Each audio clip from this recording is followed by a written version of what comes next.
let's go to Caroline.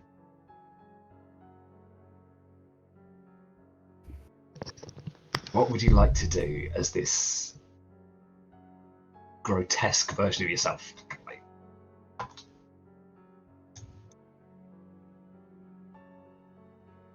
gets ever closer and closer? Not going to move. I have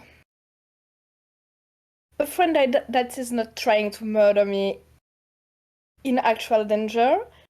So I'm going to, if I can, attune and try to forcefully bring myself back to the physical world. Go for it. Make me that check. Normal? Risky standard? Yeah, risky standard. Yeah, sounds good. Do I take a devil bag? Oh, something. No. Good enough. Success with a complication as you see the figure stops for a moment. Right in front, you're kind of almost nose to nose with this twisted version of Violet, and as she stands there,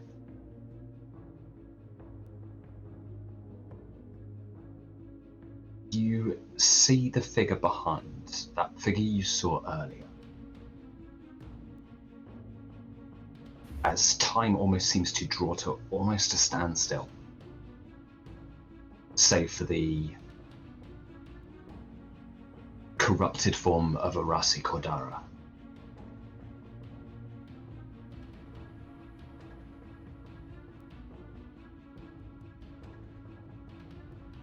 As she begins to beckon towards you,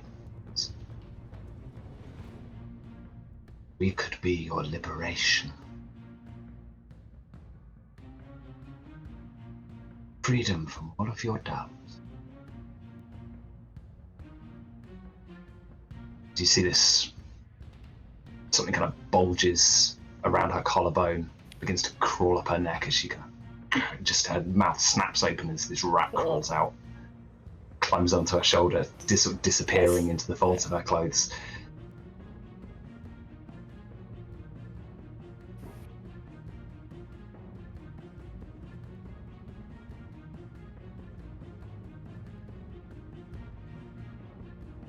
You don't know me. And if I can, I'm going to just walk towards the stairs.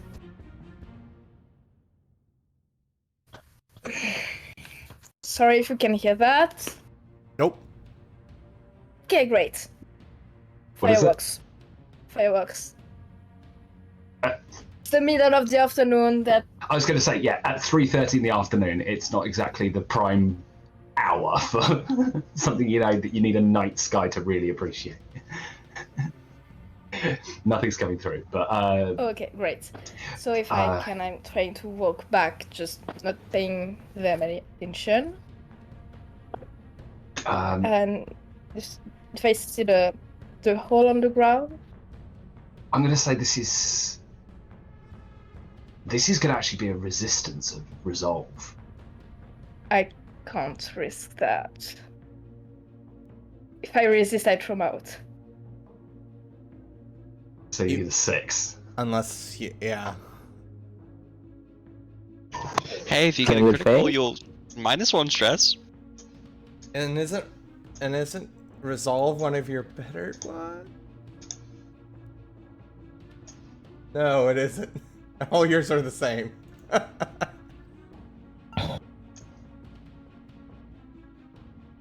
Gives her that juicy 2 to indulge her vice. Yeah, so I have to resist. I can't try anything else. Oh, I can. I'll tell you what. I will make you a devil's bargain. Yeah.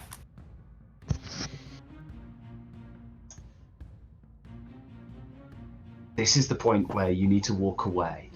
You can do it, but you will lose your vice purveyor.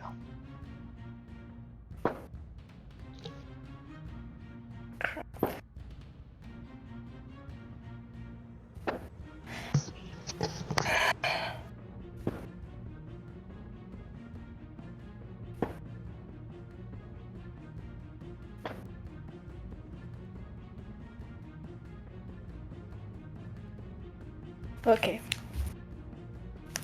I'll take the button. And as you do, it's the voice becomes more and more desperate behind you. It's, you could be free. We could show us. Join us now. As everything begins to crumble away, and a final look back as you see that final form begin to stand up once again, bones resetting, the head cracks back down around to where it was, and just holds a hand up as the fingers begin to dissolve into nothingness. It's wisps of smoke. She's gone.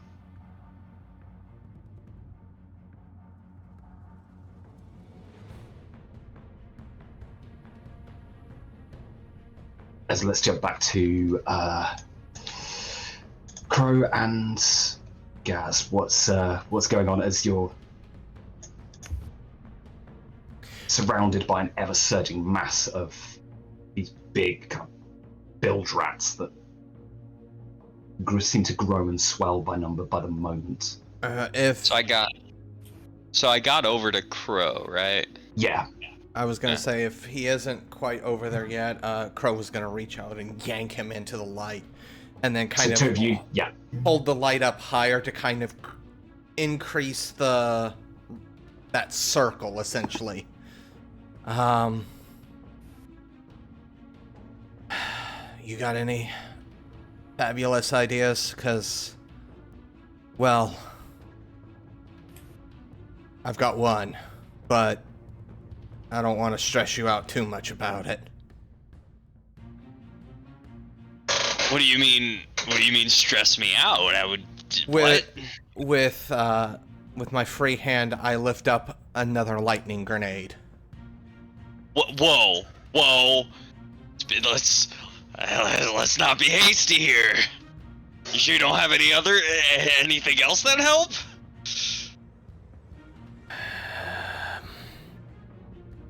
No. Okay.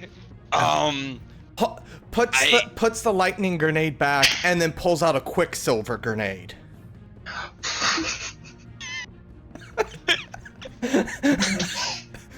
This is Crow, yes, but this is still in their heart. It's still Nathan, who is an explosive expert.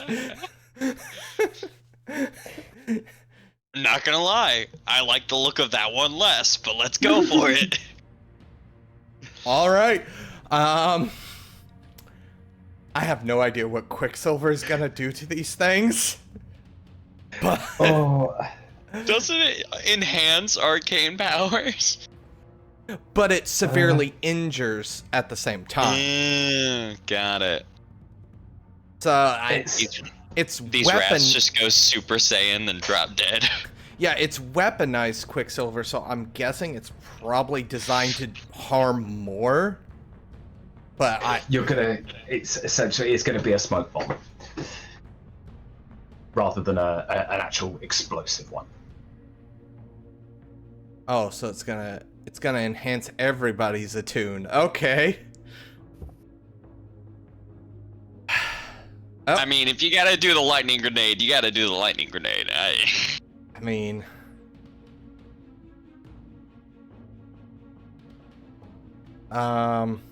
Okay, well...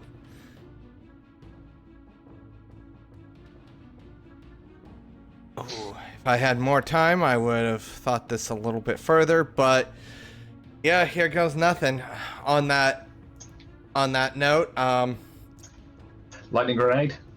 No, because I believe that was Rogue saying that, not necessarily Basil, right?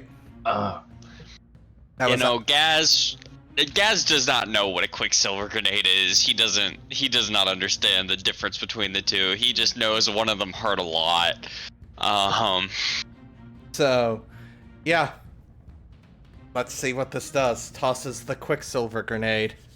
Maybe a desperate action, greater effect. Oh, okay. Am I? This would, I feel like, either control or subdue.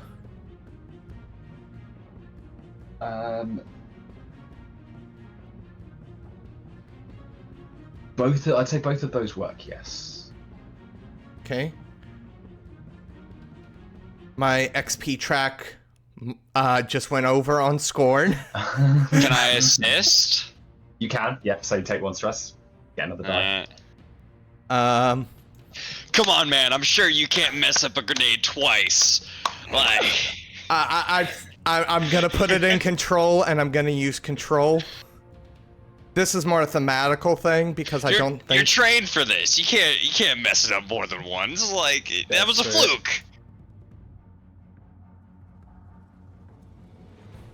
Do I want to push myself? Oh. Do I want to push myself as well? Great effect. I get 1 bonus die already. I'm gonna push myself. So that's 2 extra die. 4. And I would like both of you, as the room fills with a thick, gaseous fog, both of you will take level 2 harm of zoned out. As you begin to... what is that gonna affect? Let's... am I feeling... Let's... Oh, okay, I'll be nice. I've been quite cruel enough this one. That'll be insight. Cool. What is that for me? Clarity? It's your mental acumen. That would be clarity. Clarity. Because that's file, maneuver, testify. Yes, as the thoughts become disjointed. Alright, and... I'm going for another action, if that's alright with... For sure, yeah. I am going to activate...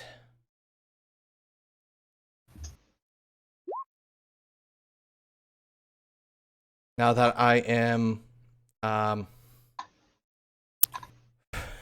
under the effects of Quicksilver here, I'm going for the Fathom to see if there's anything I can reach out for help. Absolutely. Risky standard or...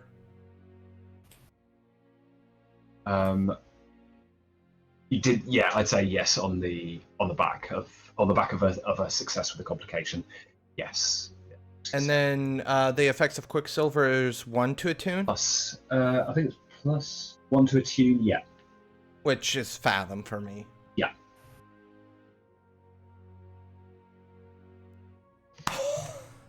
Got a 6. As you are thrown back, there's a long, quiet walk through Charter Hall. The gates of Bellwether Crematorium seem to open in expectation.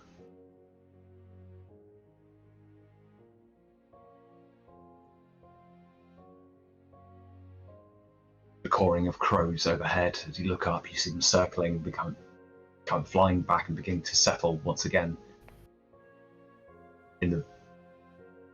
around the bell tower.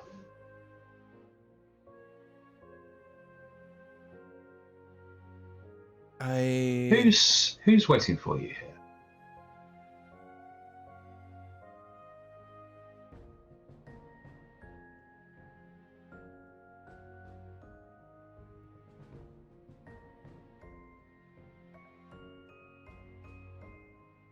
Can I get a moment to think? Absolutely. Let's go back to Robyn.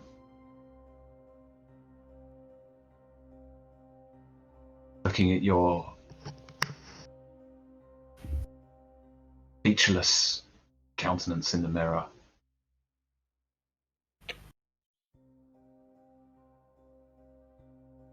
What would you like to do?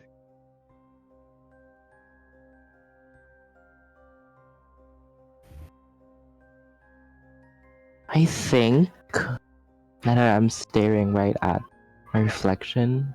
A string of words would come back to me, and it's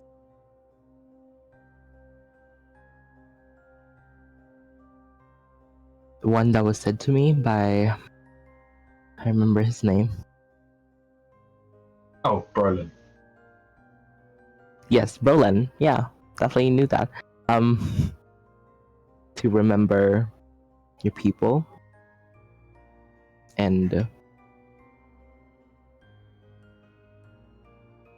wipe away one half of her face.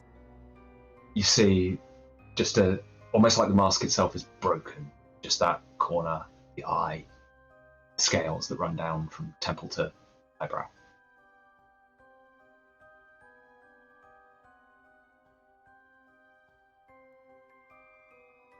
And she's kind of weighing which side she's she wants to hold on to. The voice from behind you becomes more and more invasive, almost like it's snapping back out as your reflection once again begins to slow down. You could belong. All those dismissive sentiments, they can't. Somewhere you could truly be, somewhere you could truly belong. Yeah, and I imagine like all the instances that's happened so far, like the writing on her door when she came home, the looks of her co-workers in her station just flashing, and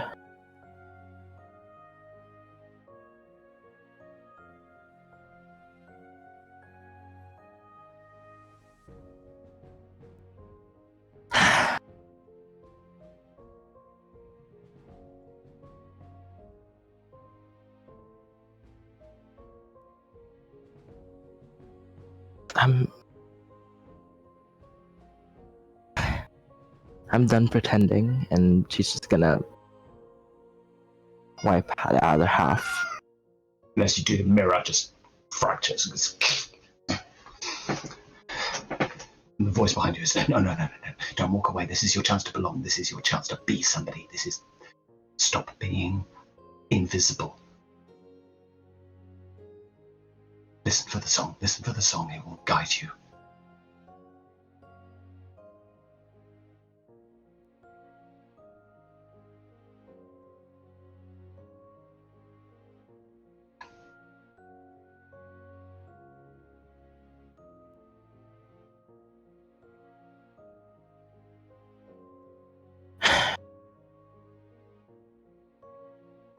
I've never been invisible.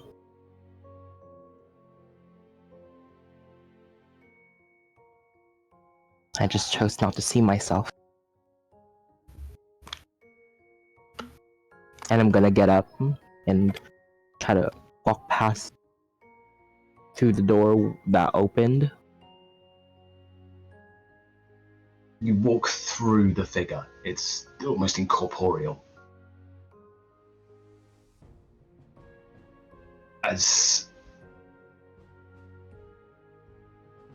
Where would you like to go as you step back out into the corridor of the house once again? Figure still behind you.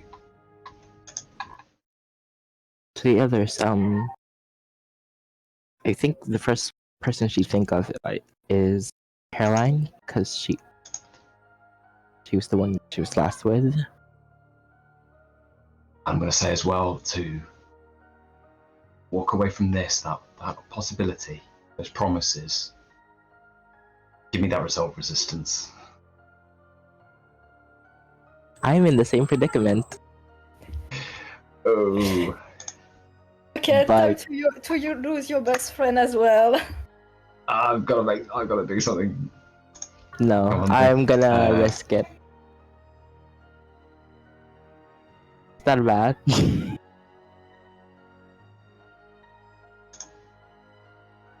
Can I risk So it, or is that you can I not do absolutely that? can. You absolutely can. It will be whatever your resolve. Conviction. Conviction? Okay. It's the same for all of them anyway.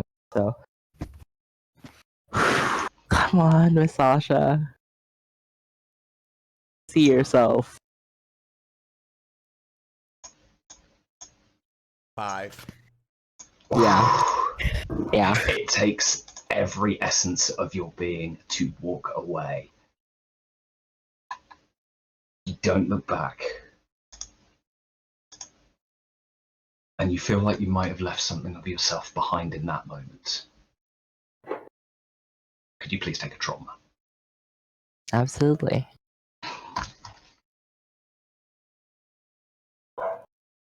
As back in that room above, riding on the fumes, almost in that ethereal state. At the moment, Crow mentally elsewhere.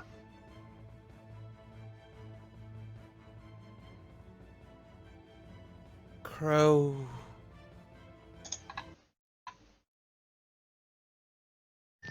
Alyssa? As he takes a step towards the spirit warden that is in the doorway.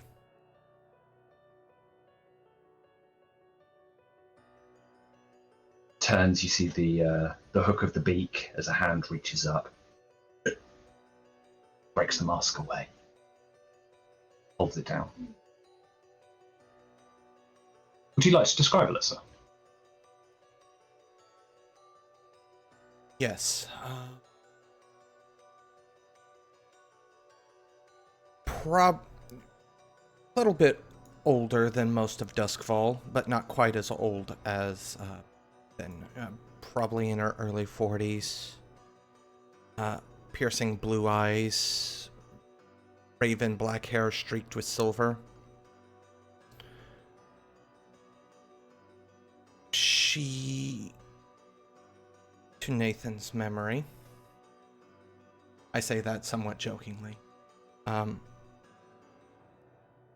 she was the apprentice assigned to Nathan when he was still a full-fledged member of the Wardens.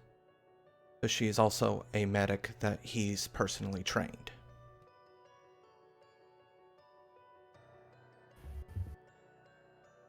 As she turns in the material world on the steps of Bellwether Crematorium, her eyes begin to smoulder.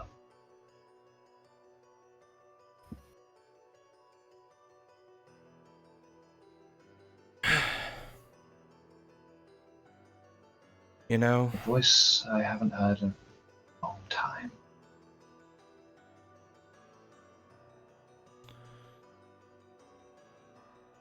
suppose it has been a few.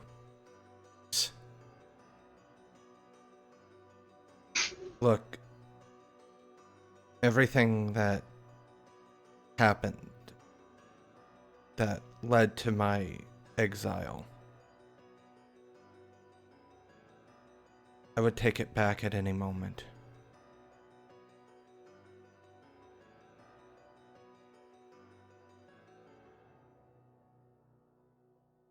I feel like I already knew that.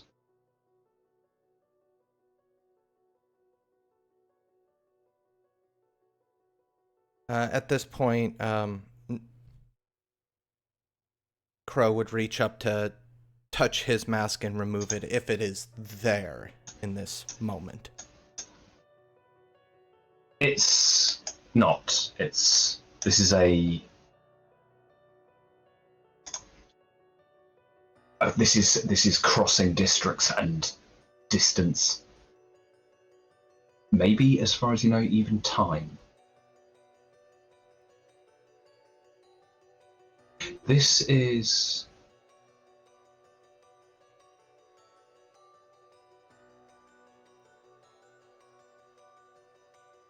This is a moment that happened years ago.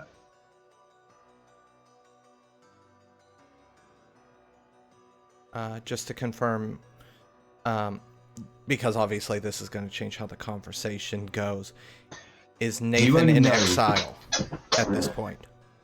This was a little bit before. Okay. You remember a strangeness. And as that day, it was both of you fully fledged wardens by this point. She'd seemed distracted in any conversation.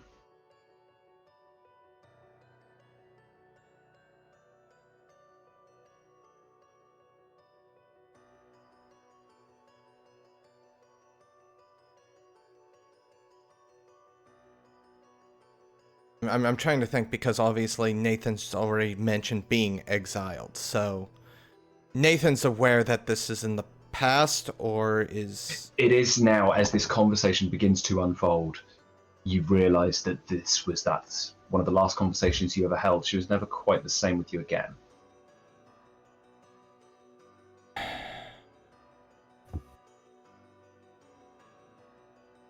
Memory. Well, either way, I will be back. Your faith in me will not be misled. Everybody makes mistakes, even the best of us. When do you? You're calling to me, I'm assuming you need help.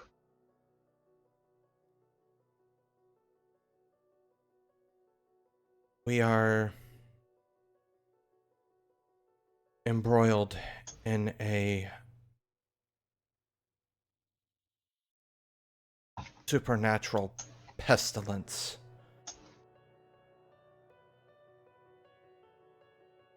And we're in an infestation. The floor undulates. Out of the four of us, I only know the location of one other.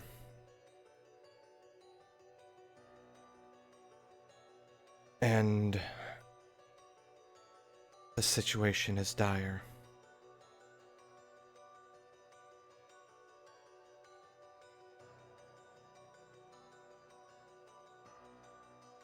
As Gaz, you look, there's a few rats on the edge of this that are tentatively trying it and beginning to move into the light. While out in the hallway, Sasha, Caroline, you hear the door rattle.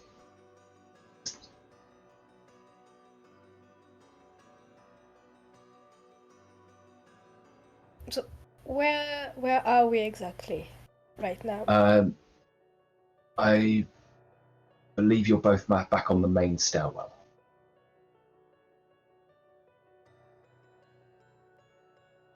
Okay, so I think Caroline would first make sure Sasha is okay. As will Sasha too.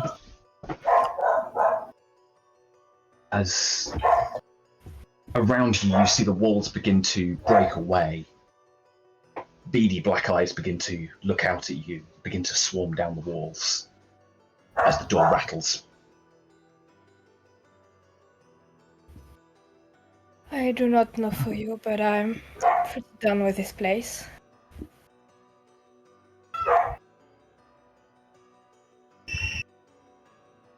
I pull out 2 pistols. You know how to use this?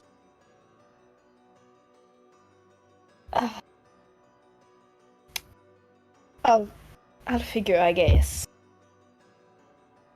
But I think I have a plan. Okay. As you stand there, parts of the wall breaking further and further away, the swarm beginning to coalesce and make its way towards you. Crow.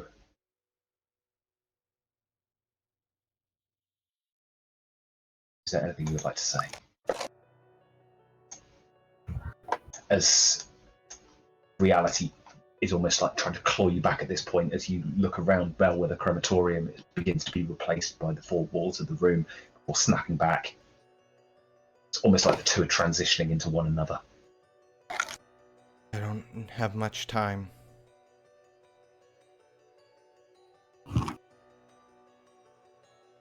You have anything that might help?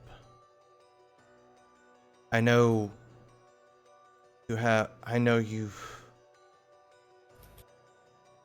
I've gotten you out of a lot of issues in the past regarding the libraries that we house that aren't for general consumption, as it were. Is there maybe anything in there that could help me at this moment?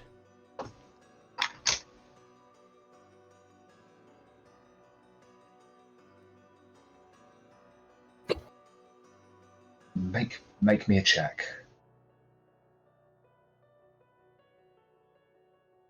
Sorry, I'm also giving you a full write-up because I feel... Okay, who's screaming? I feel like the character's gonna become important, so I'm giving a write-up. Fair enough. Let's... Here,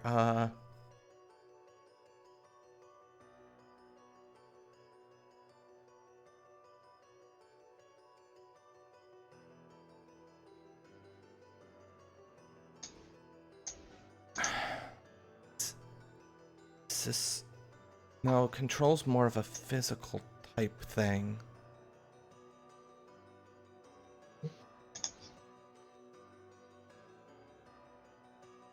I honestly don't know which one of my skills would be most appropriate here.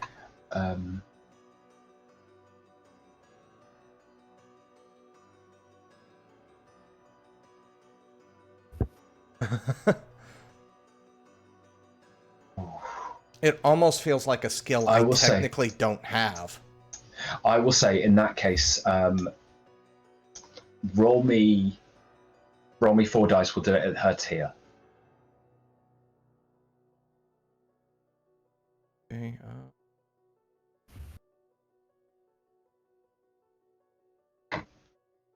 it's just going to be called a fortune roll just because. Yeah, that's fine.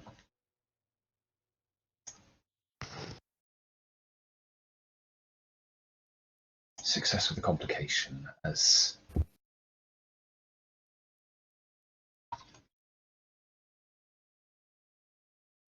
time almost skips ahead once again as she recalls information almost that she hasn't even read yet. And what would you like to know? Is there anything?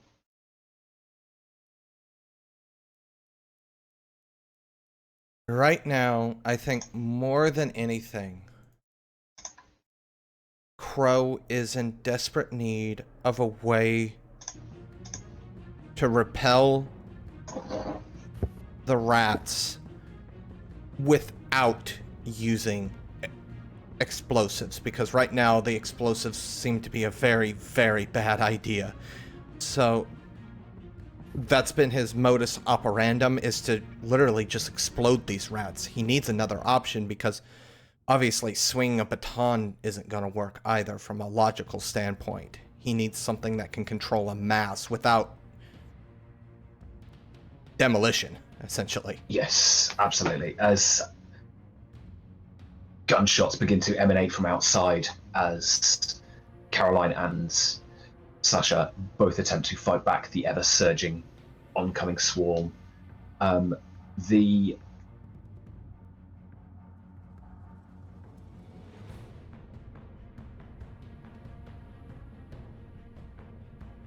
whatever is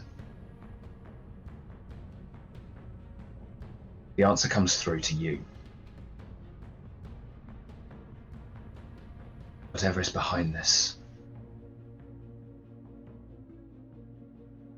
you may need to welcome it.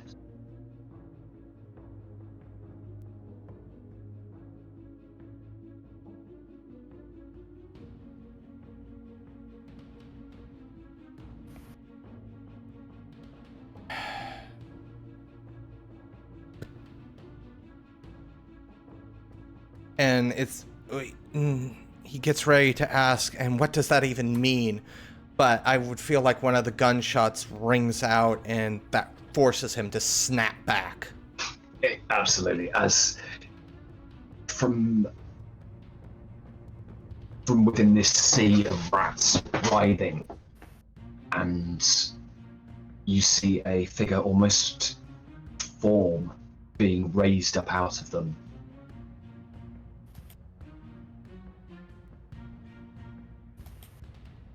And as Arasi Cordara offers a hand, as her hand enters into that pool of light, you see it writhing with the red weeds, vines intertwining between her fingers.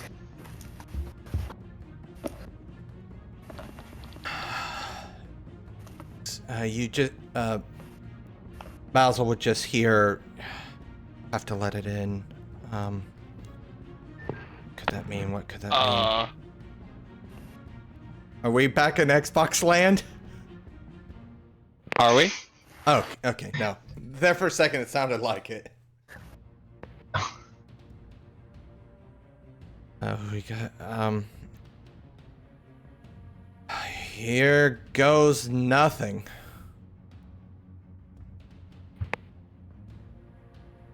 I guess this would be a fathom as I attempt to, not necessarily physically invite in, but mentally. Yes, absolutely. I would say so. This is going to be another desperate action, greater effect. For what? For limited effect or? Greater effect. Okay. Yeah. Desperate.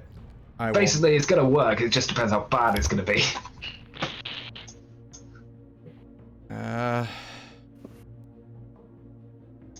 Should I push myself or leave the 3 stress I have for a resistance roll?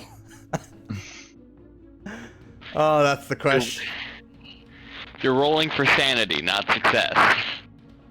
Okay, now we have hit Xbox. Oh, fantastic. I will save it for a resistance, I think. Make me that check.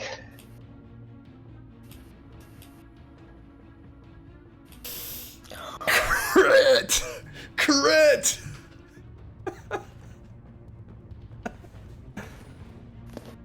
As your fingers touch, your mind sees other locations. And at the heart of all of this,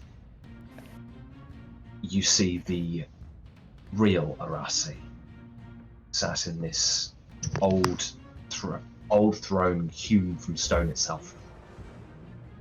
The vines entwined with her. Rats crawl over her freely as her eyes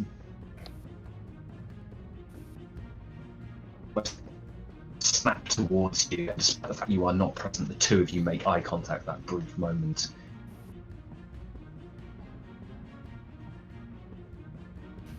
And I am going to send you this later.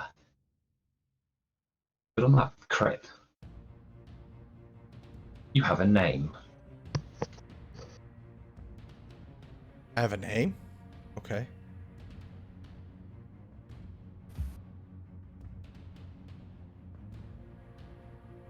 Not of Arasi Cordera, not of anyone involved. You have the name of a forgotten god.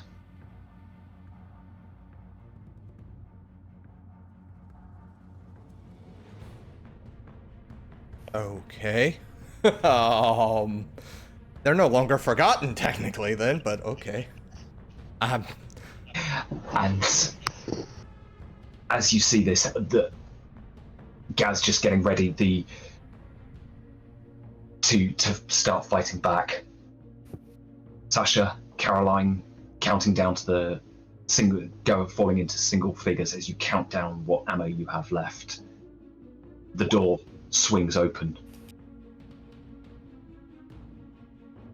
as the rats begin to shrink back as light from outside is thrown in, and you see the silhouette of a warden holding a light that burns with that ethereal azure blue of a spirit of pure plasm, as the entire room is bathed in this brilliant light. And with that,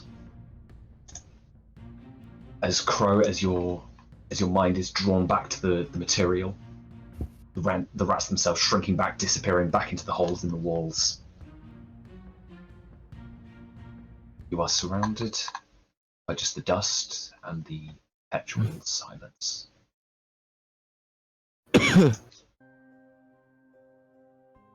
Dusty.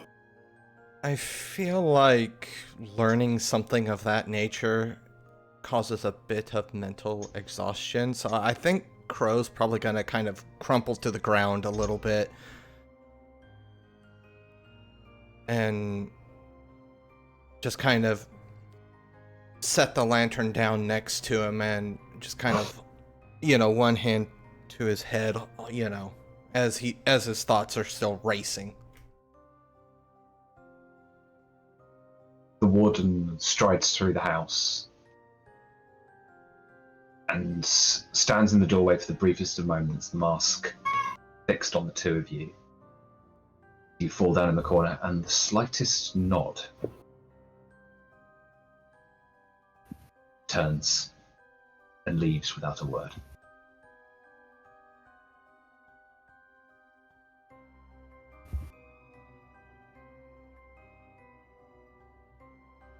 All right. We need to burn this place. Controlled. Make sure it can't spread anywhere else, but this place needs to go.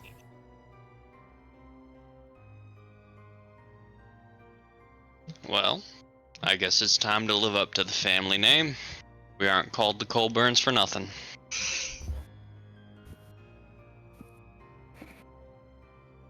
We have a name? No, My character's name is Gaz Colburn. that's his name. I think so. So, Just let's get the city watch on it. Make sure that everybody stays away.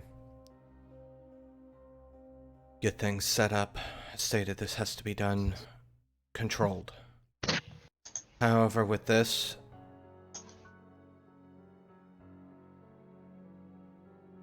Crow struggles to his feet a bit, picking up the lantern.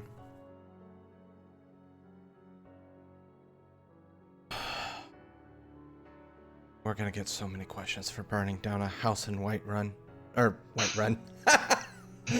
White Crown. I think that would just lead to more questions.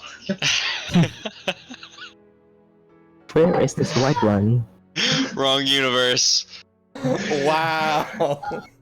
Forgot where I was for a second, literally. your consciousness just crossed the multiverse. Yeah. Finally, you're awake. Some guy in a horned helmet comes in, sets the whole house on fire for us, leaves. Doesn't say a word. No. Well, he says some very specific words. Very loudly, almost shouting them. And the house ignites. Yeah. As So sorry. No, don't worry. So back to it. As the four of you stand on the street outside, flames now illuminating the night sky above you, a few curious bystanders watch on from a safe distance as the place burns ever hotter and hotter. You can just about make out the decor that was once inside now falling away from the walls as paintings crumple, the ink cracking from behind. And on that, carrying with it the occasional,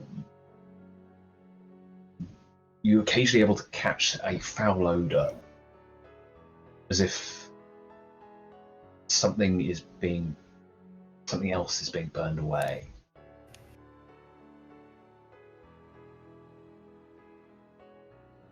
And as it burns long into the night, into the next day, it's days later when the blaze finally is subsided, and wardens and bluecoats alike begin to sift through the wreckage. As Caroline, returning home,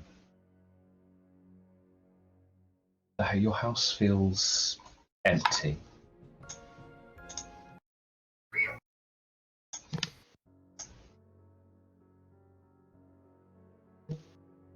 There's a strange silence that seems to hang in the air, somehow different from the usual peace. As what was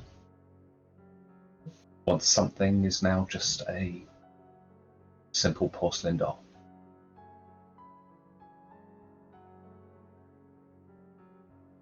I think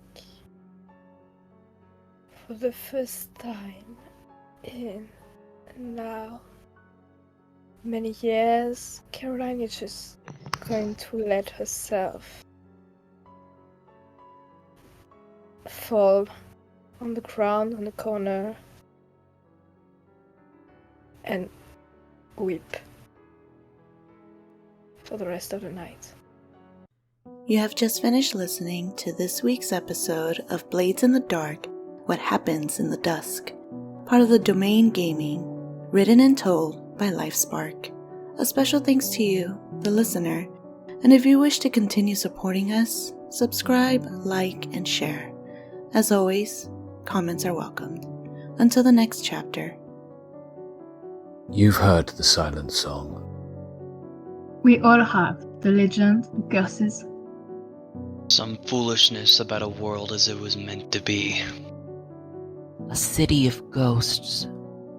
An illusion that you can begin again. How much would you give for silence?